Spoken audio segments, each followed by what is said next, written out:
First down and 10 for the 13. Back to Daniel Jackson at quarterback. Low snap, rolls to the right side, throws up the back leg, and it's picked off again. It's Nolan Ewing who trots down the far sideline, dives to the end zone. It's a touchdown.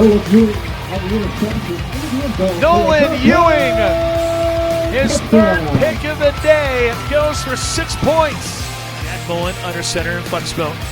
Has the snap, 3-step drop, lobs it up, left side, Kevin Green, back in the end zone. He has it! Touchdown, Falcons! Arnold under center out of the flex bone. Gives out the Zach Dressler is here on the near side to the 30. Makes a cut in the middle to the 15, to the 10. Stumbling inside the 5, and he's hit it to the end zone for a Falcon touchdown.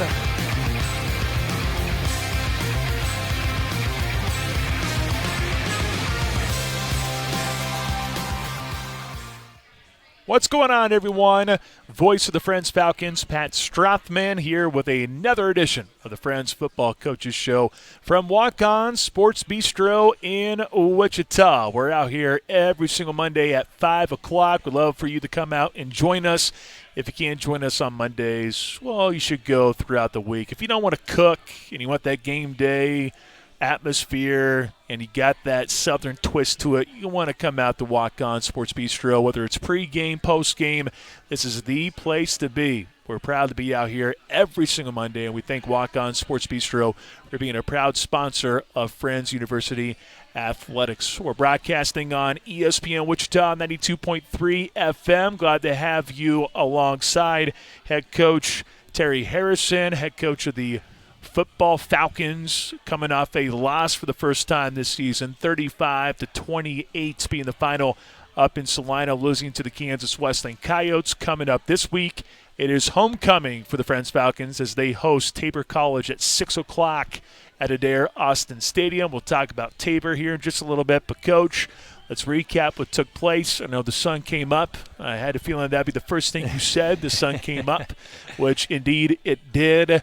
Losses are never fun, but, you know, when you look back at the series between Friends and Kansas Wesleyan, it's a whole heck of a lot better looking at a 35-28 game rather than 70-0, 83-0, because those have been some of the scores over the years. And the best thing about it, you're down by a touchdown with a little over 2 minutes to play. You get a great onside kick recovery. You're right there. And if you score a touchdown, maybe you think about a 2-point conversion. If you hit that, then we're talking about a win rather than a loss. Yeah. But regardless, Kansas Wesleyan got the W on Saturday, giving you your first defeat of the season. Your overall thoughts of the game on Saturday? It's heartbreaking. When I, on the way home, my daughter was calling me, and she was really, she's, they think they're upset and they want you to win, and they're always, they don't even completely understand how that all works. But, it's the way it goes. We want to be a program that cares more than others. We want to be a program that handles hard things better than other programs. And so, what I say is if you're going to be a program that cares more, which I believe we are, and I think our team culture is as strong as any I've ever been a part of, and we have a group of families, a group of players who are incredibly invested in our program.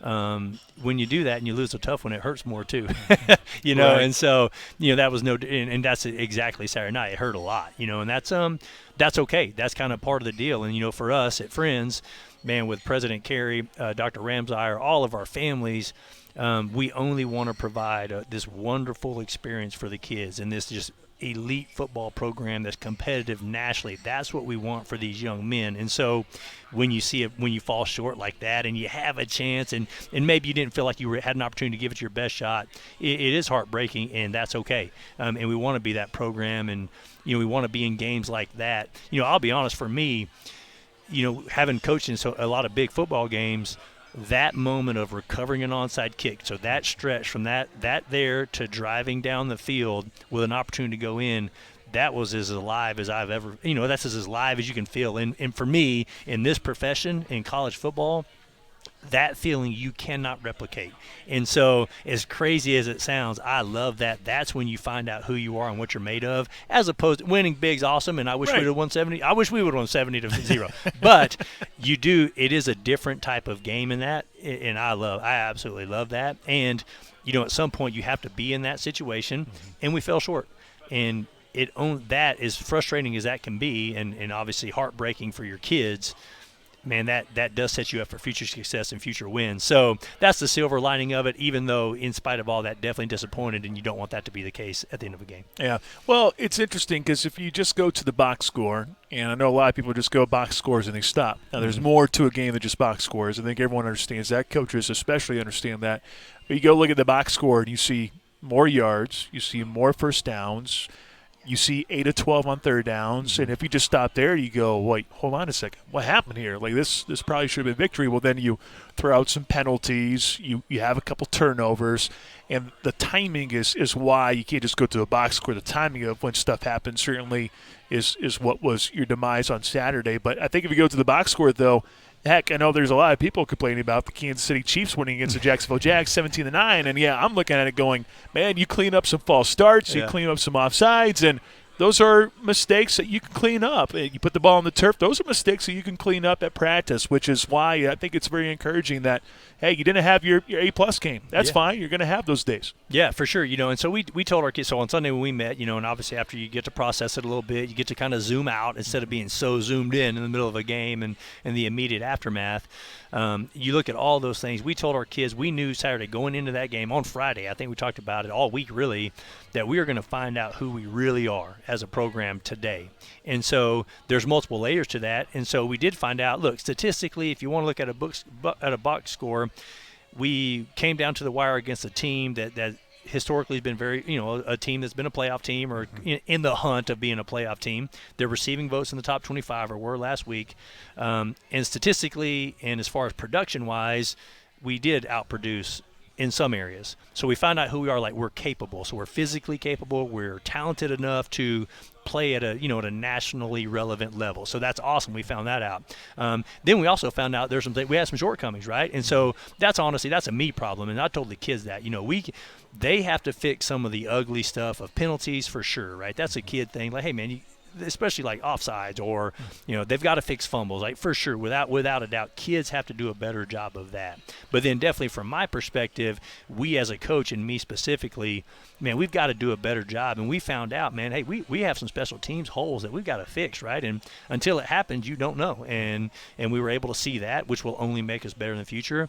And then we found out at times, what we found out this week, it is different to go into a game as an underdog and just kind of go let it rip. We've had to kind of carry the weight of success as a program now for 3 weeks, and that hasn't been done for a long time at Friends. And so our kids, what a great learning experience to carry the weight of success, the burden of being relevant nationally even. We're receiving votes, and what that feels like, and it is different. And so I've got to make sure I'm doing the best job possible of, reminding kids that, hey, you don't have to be special. Being raked doesn't mean you change who you are. But we want to handle that better. And so, it's very exciting for me when I stepped away from right there, disappointing in the moment. But then when you look at it and you look at those things, it's like, man, look, fellas, if we fix these things, and you can zoom out from this and see what we absolutely could be as a program, even outside of team culture, outside of whatever, man, we have an opportunity to have a really special season despite being extremely disappointed. And that's, you want all of that. You want your kids to be disappointed. You want your families to be disappointed. We want to win everything we compete in at all times.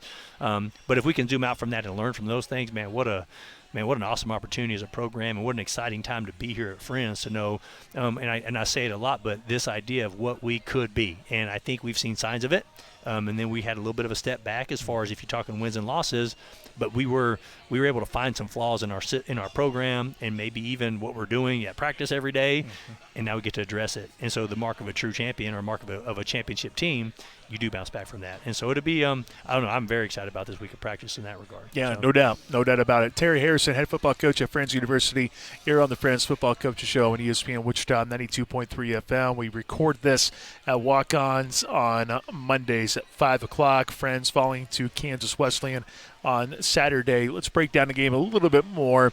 It's 7-7 at the half, Coach. I know to some it's like, well, yeah, sure, you could have scored a little bit maybe, but that first quarter went by pretty quick. Yeah. I know that. While listening to the game on the way back from Columbia, I'm looking at the time going, I'm like hitting the clock going, hey, it should be like 9 o'clock or 8 o'clock by now. What's going on? And I'm like, that only took an hour. First half only took an hour, so it went by super quick. But that's what happens when you have two defenses playing well, and that's exactly what you saw in half number one. Yeah, for sure. We marched down. That's what if you look at how that first half worked out. That first quarter, we marched it down the field, and we did have, I think, our first turnover was down there into that. We missed a field goal on the first series of the game. Yep. Missed that field goal, then they go down and we trade scores at the half to make it 7-7, and that's when you could have, and I hate the coulda, woulda, shoulda, but likely could be up 10-7. Mm-hmm. That's a different feel as far as that what you could feel like at halftime, but when you're in a game of limited possessions against a team like Kansas Wesleyan, who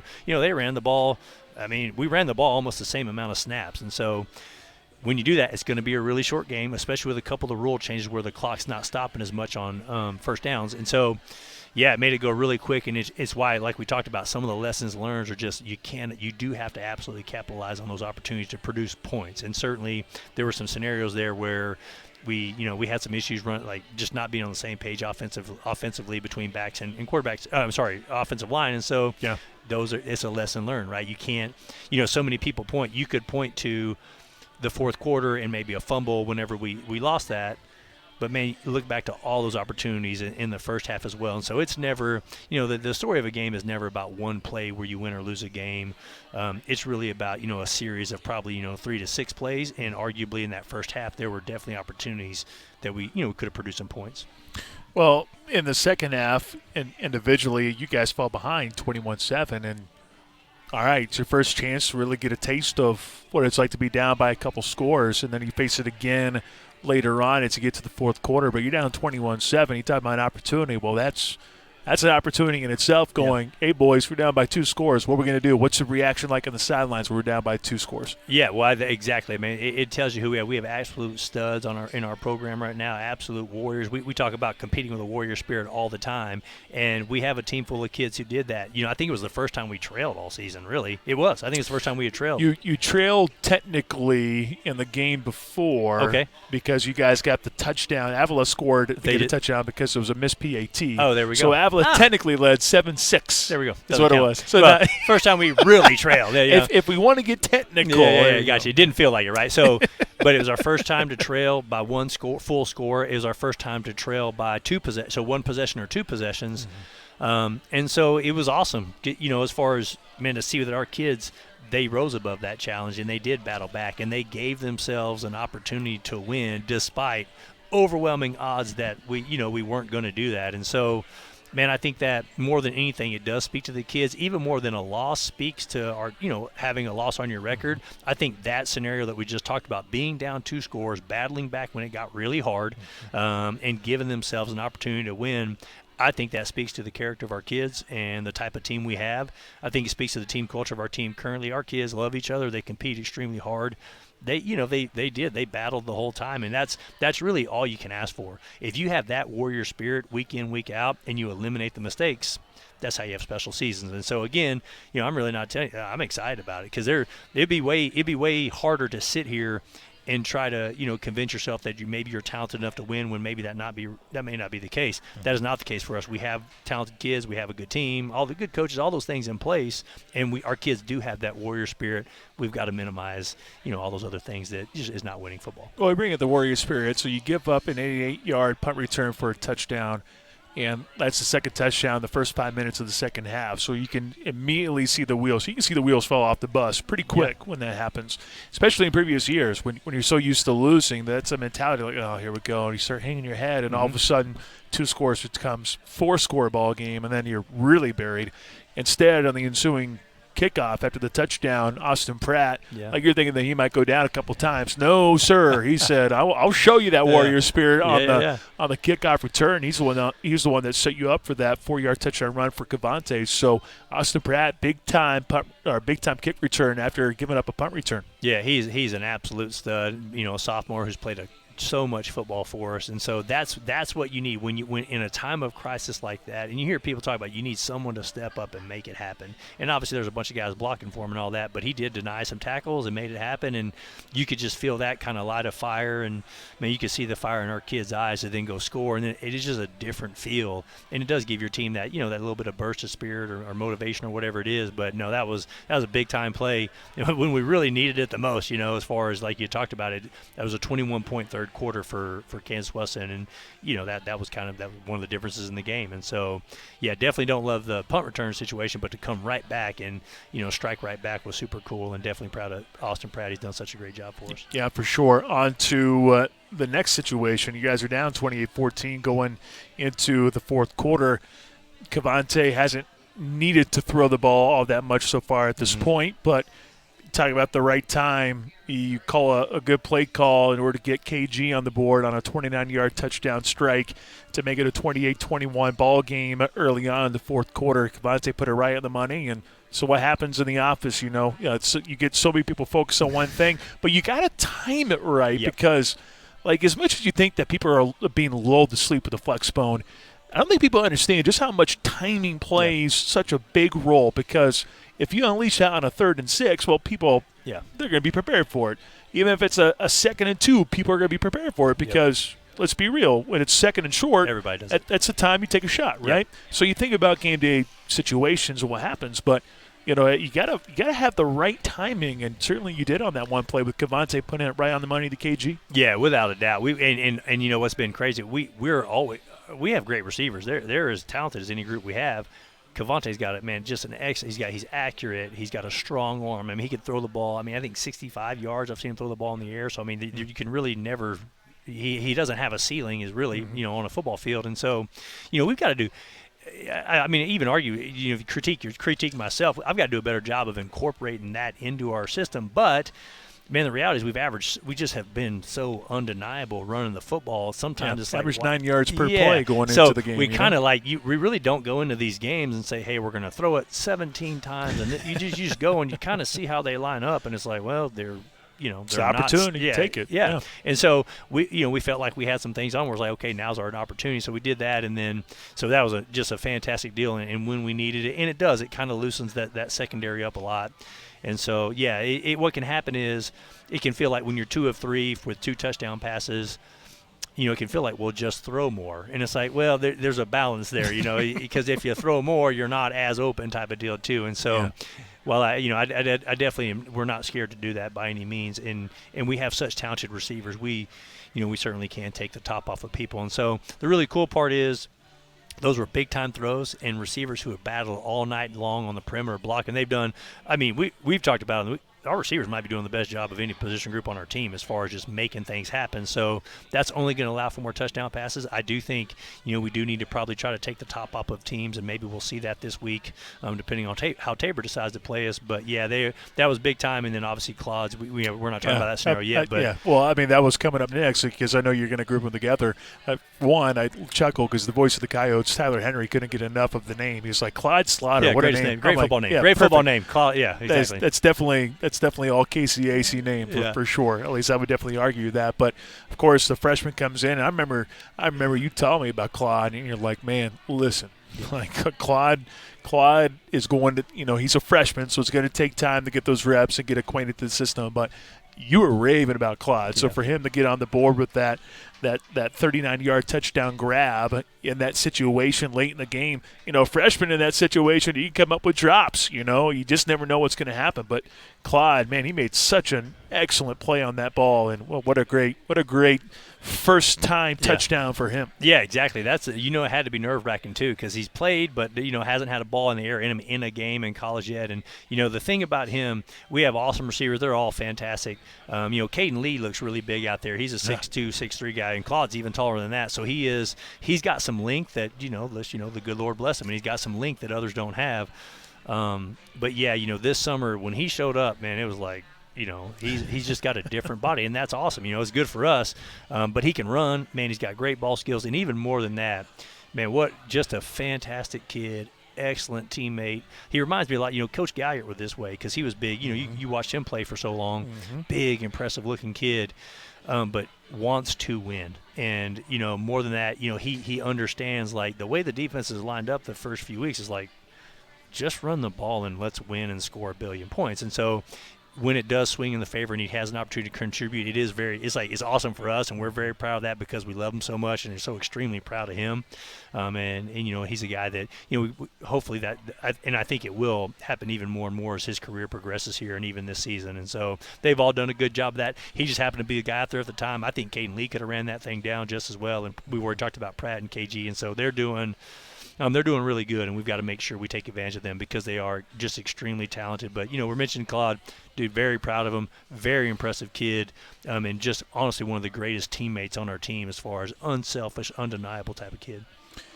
Terry Harrison, head football coach of the Friends Falcons here on the Friends Football Show on ESPN Wichita 92.3 FM. Chatting with Coach Harrison after a loss to Kansas Wesleyan 35-28. The Falcons will take on the Tabor Blue Jays coming up on Saturday. It's homecoming at Adair Austin Stadium, and we'll talk more about that here shortly. Let's talk a little bit more about the onside kick, though, because in today's day and age in football, you just never see it. So when I'm driving from Columbia and I'm like, all right, touchdown happened, of course, I'm thinking how many timeouts do they have left? Yep. Because that's going to be the scenario. You're going to have to come up with a stop. You're going to get X amount of time left after forcing a punt. That's the best case scenario. Mm-hmm. I'm not thinking that an onside kick is about to be recovered here. And then after hearing it, I'm like, wow, can't wait to see it on film. Mm-hmm. I put it on film. I'm like, that's picture perfect. Yeah. I don't know what else you can ask for out of a kicking situation there. Right. Well, you do have to make a decision on what you're going to do. And luckily, while we were on offense, going down to score, Coach Kemp and Coach Hooper Schroeder, one of our GAs who's a phenomenal football mind, they were working that out in their brain. They were working out the scenario. So we were just trying to score. And so then immediately, Hoop's like onside kick it, and Coach Kemp's like, are you sure? And he's like, yeah, 100%. And Hooper generally is, but if you don't know Hooper Schroeder, he's awesome in situational football, and he kind of nerds out on that stuff. And so anyway, but Cole's a fantastic onside kick guy anyway. And when you have kids over there's Claude Slaughter, Trey Palmer, Austin Pratt, and dude, kick a ball out there and let kids like that. I mean, every name you mentioned prior to this were the guys over there, and we knew it's going to be in that area, and so I think KK's in that group as well as far as the onside kick guys. Mm-hmm. I think Nolan Ewing. So it's like we've got, however many kids, 6 of our best players over there, kick it over there and let's make it happen. And Cole's fantastic at that. He's a really good onside kick guy. He does it every day at practice. So anyway, the scenario is you either kick – we had 3 timeouts. You either kick it and try to stop them, and we knew you're going to be on short time. So the hope was, if you recover it, you have at least however many minutes to go down and score, which we did. Yeah. Or you kick it deep and you're using timeouts anyway. So it's like, man, you might as well try to get this thing right here. I mean, it's the best shot we've got. And so it worked out really good. And it really wasn't that hard of a decision because the scenario is going to be the exact same. You're going to be on defense. You're going to have to use your timeouts if you don't get it. Yeah. So pretty just depends on field position. But, I mean, that's incredible. Like Aiden Hess, I just think it's amazing. You get 2 kickers that can kind of do 2 different things. So to have Cole in that situation, that's nice to have Cole in that situation. Yeah, they've done awesome. Those guys work really well together. We've kind of played both of them a little bit. They're kind of competing in and day out. They're awesome teammates, and they've done a fantastic job. Cole's a phenomenal talent. He's going to have a great career here. He had a first couple games. I think he missed a PAT or 2, whatever. Yep. But he's phenomenal. He's learning to be a college football player, and especially in college football, he's just different. You know what I mean? And so he's very proud of him. And honestly, it looked like what we do. It worked out just like every day at practice. So it's kind of for us. It was like, here we go. So we had a shot to go win. Yeah, for sure. Lastly, I know we talked about everyone. We kind of did talk about Cavante, but at the end of the day, he did lead you in rushing, 135 rushing yards, had 22 carries. He had 4 total touchdowns in the game, so close to about 200 yards of total yards. Mm-hmm. And I know for Cavante, I'm sure he's the first one that will say, hey, that's my bad. I'm going to take all ownership on it, which just goes to show you how competitive of a quarterback he truly is. Yeah, he's one of the most level-headed, awesome teammates I've ever been around. And so we he's phenomenal, man. And he tried to make some plays in a big game, and we came up short a couple times. But when you're talented like that and you've made those plays, you can't celebrate and retweet the pictures of him jumping over people and be excited about that, and then not rally behind him whenever he just fell short a couple plays. But no, he's so phenomenal. Like you said, carries those 2 touchdowns, threw 2 strikes on the touchdown passes, and so I'm excited. I think I told you, I've not got to coach Cavante after maybe a game where some decisions like, hey, you wish you had made a better decision, or whatever you want to say for a quarterback, right? I mean, he's a way better quarterback than I ever was. Let me go ahead and say that publicly as well. But yeah, so now we get something to go back and work on, and it's awesome, right? He's had such great games, and he's been so undeniable. Now we get to go back and be like, okay, hey, work on this. And so my guess is you're going to see an even better Cavante moving forward, which is terrifying for the conference, is my guess. And right. So, that's the cool part. But, dude, he's awesome. Comes in, level-headed, awesome smile. I think that's why his teammates love him. That's why I love him, certainly. And it'll be fun to watch him come back with something to really work on. I don't know how to put it, but he hadn't had much to work on. I mean, he's been unbelievable. You know what I mean? So it would be very cool to to have something to work on this week. It's like, hey, you fell short here. It's no different than a missed tackle or a dropped interception. It's no different than a missed block. Now we have something to be like, hey, man, let's work on this right here. Yeah. And so, like I said, I think we'll see an even better version of him, which will only be good for Fringe University. Yeah, no doubt. All right, well, speaking of which, you're coming off that loss to Kansas Wesleyan. Now you turn your attention to the Tabor Blue Jays on homecoming. Tabor winless, but you do have to bring up what Tabor has been able to do. Blue Jays against the Evangel Valor did quite well in that game. Fell a little bit short, but very, very competitive. Last week against Southwestern, the exact same deal. Had a lead, very competitive. Southwestern ended up getting the victory, but I've learned a lot throughout my 7 years in this conference. I've always learned never count out Mike Garner and what he can draw up, especially from a defensive standpoint, because defensively he's one of the best of the game, and that's why Tabor has had so much success over the years. And then offensively, I know it's been a little bit of a challenge, but the challenge there is they're going to throw out 85 formations, and you got to be sound. And if you're not sound, they can hit you in a couple different ways. So your thoughts on Tabor going into this weekend's game? Yeah, number one, I think they were playing a freshman quarterback, which is, there you go. The kid's probably only going to get better, so we're going to see the best version of him. Their receivers are very talented, probably, as talented as the receivers crews we've seen. So that'll definitely be a challenge for us on defense. And the cool part is they're doing some under center jet sweep stuff, which we've been killing people with. So that we're familiar with jet sweep and some of his inside zone variations off of that. So that'll be defensively, at least we're somewhat familiar with that. And then for us on offensive, they're going to run 7. Every year that it's the same thing. They give us 7 different defenses. So we're it's not a surprise on Saturday. So we'll be prepared for every possible front they can run. But it does show you a challenge, right? Your kids have to be mentally locked in all week, and you got to make sure you're set against every possible front. And so Mike's won a bunch of games in this conference. He's probably he is the longest seeded coach in the conference now. Yeah. And with the most wins of a coach in our conference now. So yeah, he definitely knows how to manipulate football games to win them. And last year, we were disappointed last year. We didn't give him our best shot anyway. We really that was one of the games that didn't feel good last year. We had some games we lost last year, some games we won. But it was one that it was hard to swallow that one. So we're going to give Tabor our full attention. We're trying to get our guys right after zooming out after this Kansas Wesleyan loss. And I anticipate it will probably be the best version of us that anyone has seen. And so we're excited about it on the homecoming weekend. We're ready to bounce back. It's been very fun. The challenge for us has been for the team this week, and really anyone associated with Friends football, that we love our kids. And while football is you practice all the time for a reason, you want to win. Man, wins certainly don't define who our kids are. And so what's really cool, we've challenged every one of our kids. We have the greatest team culture in all of NAIA football. So let's show that this week, because we lost a game, bro. I mean, and even for our families, we lost a game. Really sucks. It was frustrating on Saturday night. But in the end, we know we have awesome kids who love each other. We have families who are deeply invested in the program. And more than anything, we're excited to have practice to get to go back out there and represent this Fringe University, the greater community again. And so it should be cool on a homecoming weekend.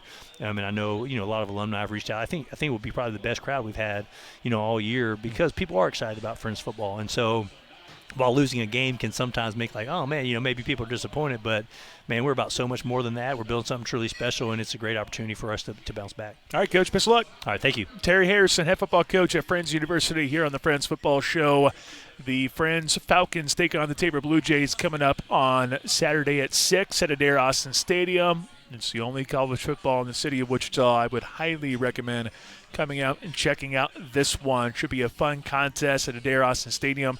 You can catch it on the KCAC network. Friends 3-1 now after a loss to Kansas Wesleyan 35-28, but we'll see how they bounce back against the 0-4 Tabor Blue Jays. We'd like to thank the fine people here at Walk-On Sports Bistreaux. We're out here every single Monday at 5 o'clock. Game day food with that southern flair.